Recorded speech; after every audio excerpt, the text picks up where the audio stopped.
I have heard story after story and personally know people who are now adults who had irreversible transition surgery when they were younger and now have severe health issues and struggles, and there is no going back for them. They are now permanently sterile as well. Passing HB 368 at this time would undermine parental rights and set off a chain of legal nightmares because of the constitutional problems embedded in the bill. As written, this bill would prohibit obtaining a subpoena of a minor's medical records and make New Hampshire a sanctuary state for gender transitions for children. Contrary to what was shared with you by the previous speaker, hormone therapy and surgical procedures typically are part of a plan that's done after the age of 18 and beyond high school years. Our job is to protect the people we serve. Statutes are written to protect us now and long-term into the future. When we consider putting legislation into law, we should be asking ourselves, will this legislation stand the test of time? Please pass HB 368 to protect our medical professionals, the families of these transgender children, and most importantly, ensure that parents have the right to make decisions in the best interest of their children. Fellow colleagues,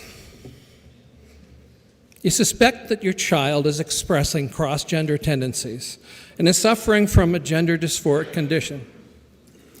You ask the physicians who are working with you and their therapists who help determine this diagnosis to help you and your child, and they decline to help because the state where you live in has made it illegal for them to help you and your child.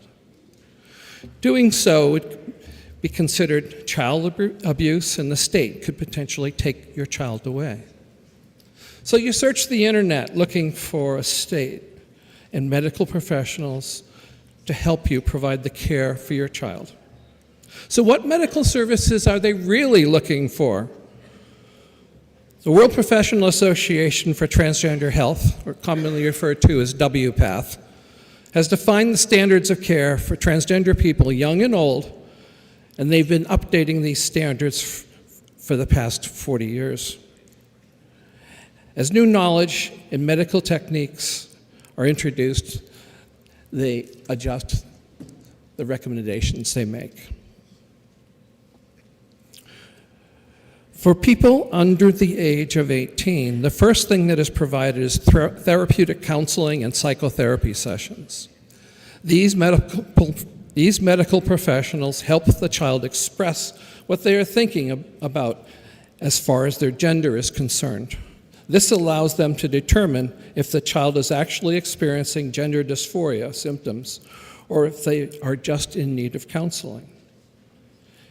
If it's determined that the child is gender dysphoric, a care plan is developed that may include the use of hormone blockers and ongoing therapy.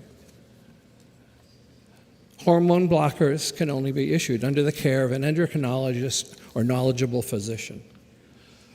The patient's use of these blockers will be monitored closely until it's determined that in the future, hormone therapy should be started.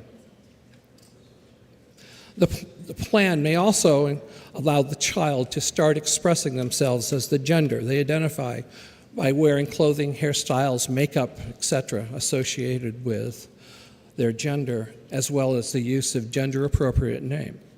For many young people and adults, this is as far as they go. The laws in other states that people are looking to escape from don't apply to people over the age of 18.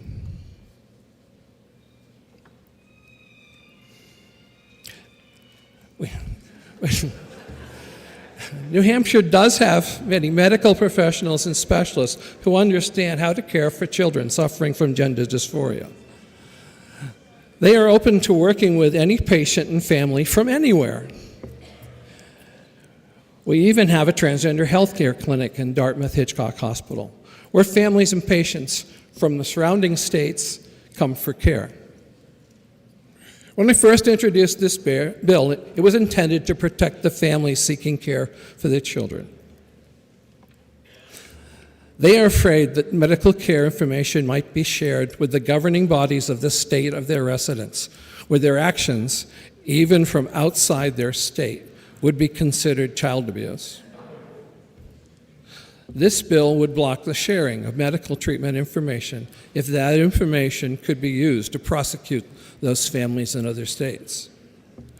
After bringing the bill forward, it became clear that not only will we need to protect the families from these states, but we need to protect our own medical professionals from prosecution by other state authorities if they provide transgender-related health care services.